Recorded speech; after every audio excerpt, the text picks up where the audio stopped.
Heading into the second half of the 18th century, Britain was standing at the pinnacle of its power. With colonies across various continents and a thriving economy, Britain was poised for an unprecedented global ascendancy. It was a moment in history that promised an empire like no other. In this chapter of its story, Britain held its position at the apex of glory, commanding a world-spanning empire, and the world-changing Industrial Revolution laid the foundation for its reign as the most powerful nation on earth. The 7 Years' War and its consequences, the 7 Years' War, raged on. Its intensity especially felt in the American colonies.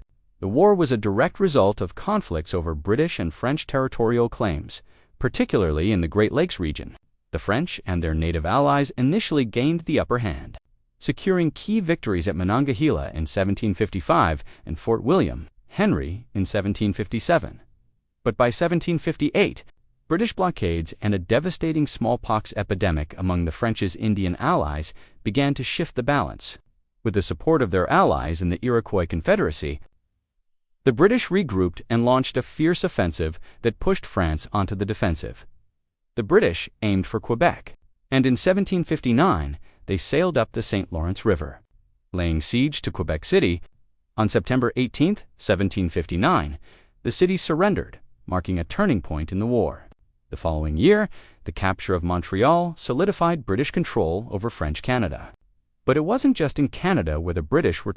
In India, the British decisively defeated the French at Wandiwash and seized the French Indian capital of Pondicherry in 1761. The Treaty of Paris in 1763 marked the end of the war, with the exhausted French agreeing to peace. The treaty recognized British dominance in Canada, India, and other regions, cementing Britain's status as the undisputed European power in these areas. But the war came at a heavy cost, with Britain spending approximately £161 million. The country's finances were drained, plunging Britain into a mountain of debt. The economic strain was exacerbated by interest payments in the years that followed, which crippled the nation's financial stability. The consequences of the war were not limited to America, but its effects were felt deeply in India. The defeat of the Nawab of Bengal at Plassey in 1757 raised alarm among other Indian rulers, including the Mughal emperor, who feared the rising British power. In 1764, the Mughal emperor, alongside the Nawab of Awadh and other rulers, launched a coalition to oppose British domination. Despite their numerical superiority, the Mughal forces were defeated at the Battle of Buxar. The Mughal emperor was forced to accept British control over the taxes and revenues of Bengal, Bihar, and Orissa. This move gave Britain a firm grip on a large portion of India and solidified its military dominance on the subcontinent. The American Revolution. After the conclusion of the 7 Years' War, Britain found itself facing new opposition in America, and this conflict would prove disastrous for the empire. By the time the war ended, Britain's American colonies were thriving. With a population nearing 2 million, the colonies were increasingly armed, educated, and politically active. In 1763, Parliament imposed a series of taxes on sugar, molasses, tea, and other goods to recover the money spent during the war. Additionally, a stamp duty was imposed on all business exchanges, which was seen as a direct effort to cover the war expenses. From the British perspective, these taxes were perfectly reasonable. The colonies were subjects of the Crown, and it was only fair they contributed to the war's financial burden. But for the colonists, the situation was intolerable. They found themselves facing heavy taxation without political representation, a sentiment that quickly escalated into widespread outrage. Town meetings buzzed with criticism of British rule, and pamphlets circulated throughout the colonies questioning the legitimacy of British control over such distant lands. Unrest grew with each new tax implemented, reaching a breaking point by 1770. On March 5, 1770, British troops opened fire on a crowd of protesting colonists in Boston, killing 5. This tragic event, known as the Boston Massacre, served as a turning point. It radicalized the colonists and made any peaceful resolution seem impossible. In 1773, the British passed the Tea Act, granting the East India Company a monopoly on tea trade, which harmed American merchants. In protest, a group of colonists boarded British ships in Boston Harbor and dumped the tea into the water. The British response was swift and harsh. they imposed a massive crackdown on Massachusetts, suspending rule of law, detaining colonists arbitrarily, and shutting down Boston Harbor. This series of actions pushed the colonists to the brink. In September 1774, American representatives convened at the First Continental Congress, where they declared the formation of a militia and a boycott of all British goods.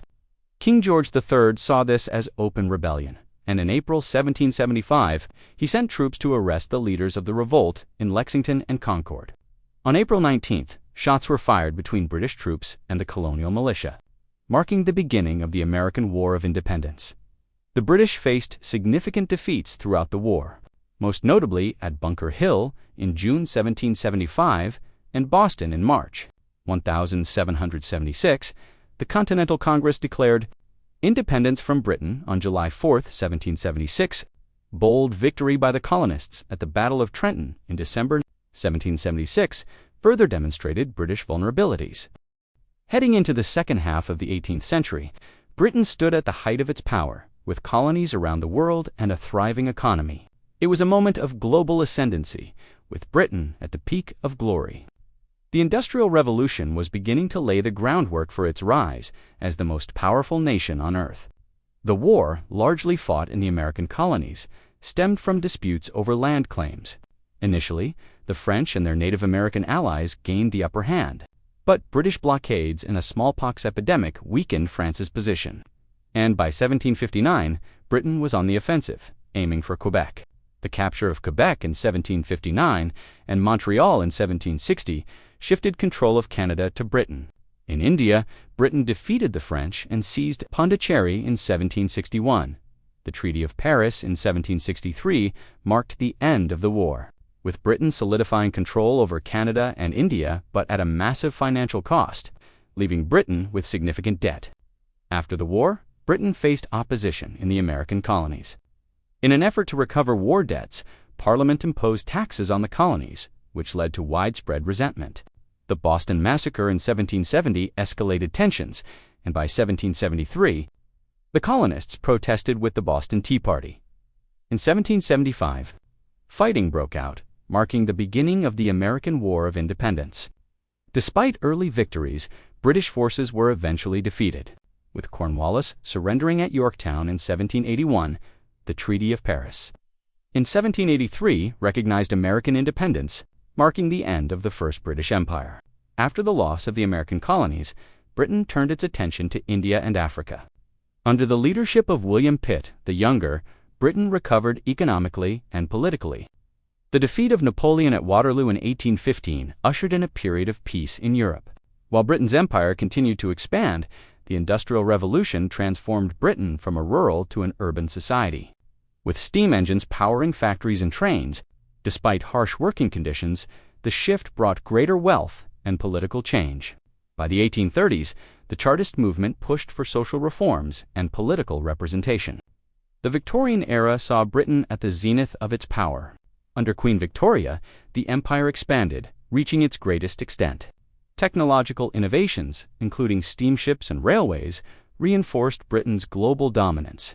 Scientific advancements, such as Darwin's theory of evolution, also emerged from this period.